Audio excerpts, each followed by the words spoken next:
Hey, let's make some pOLOVORONES today. I hope I said that right. pOLOVORONES. First step is to toast the walnuts. Now, it's only 6 ingredients in this cooking, but I made a double batch. But this right here, I'll give you the recipe for the single batch. I'll let you decide to make the double. Here's the second step. Soon as them walnuts are toasted, go ahead and put it in a food processor and grind it up for about 20 seconds. You want to pulsify them to really, really small for 20 seconds. Then you want to either, if you have a big enough processor, you can use it. If you don't, go ahead and use a KitchenAid mixer there, like I did, and just put the hot toasted pecans already grinded up in the bowl there. And then what you want to do is add your room temperature butter to the bowl, and then you want to let it stir on slow for a little while and let it all mix together, and then add your salt, your vanilla, and your 2 cups of all-purpose flour, and then you want to add half of the ingredients of the powdered sugar. And like I said at the end of the video, I'll put all the ingredients down in one little index card. That way it would be easy for y'all to keep up with. And this recipe is so easy. It doesn't even have eggs in it. But, you know, if you wanted to, you can put it in the refrigerator. You can just cook as what you want and then put the rest of it in the refrigerator and then just cook as you need it throughout the week. And this is so good for these holidays coming up, for you to want to cook with the family or the kids or something, because this is a real easy recipe. As you see here, I got ahead of my actual video, so here's where I start pulsifying the walnuts there. This right here is just a single one, but like I said, I doubled the recipe here, so that's only 1.5 cups of walnuts right there.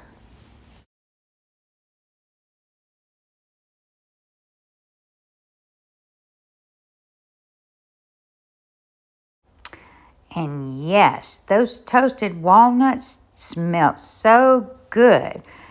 And like I said, you got to put it in the bowl while it's still hot. That way I noticed that the butter was melting as I was stirring it.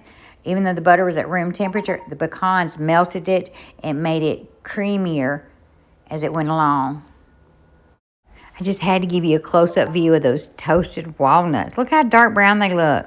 Yes. I toast them just a little bit browner than normal, but yes, they are good.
Here I cut the butter up into cubes when I put it in there. You could just put the whole chunk in there, but I didn't want to overwork the mixer. So I just put it in cubes right there.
Now here's a close-up of the stuff in the mixer there. Look at the cookie dough.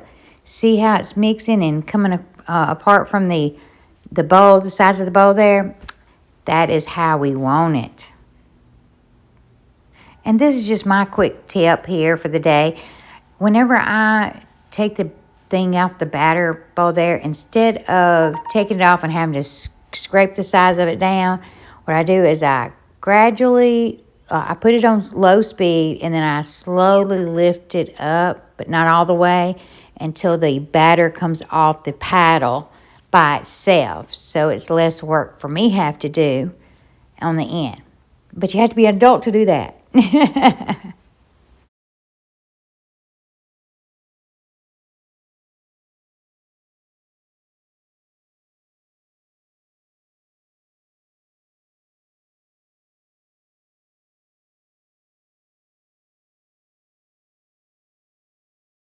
After everything is nice and creamy and all incorporated together, I'm going to give it like just a small quick stir. See there? That's how everything looks like right there. Now, I'm just going to give it a quick stir there. Just make sure the bottom's all together. And then what I'm going to do is I'm going to cover it with aluminum foil and I'm going to put it in the refrigerator for about an hour because we want this thing to chill before we start cooking it.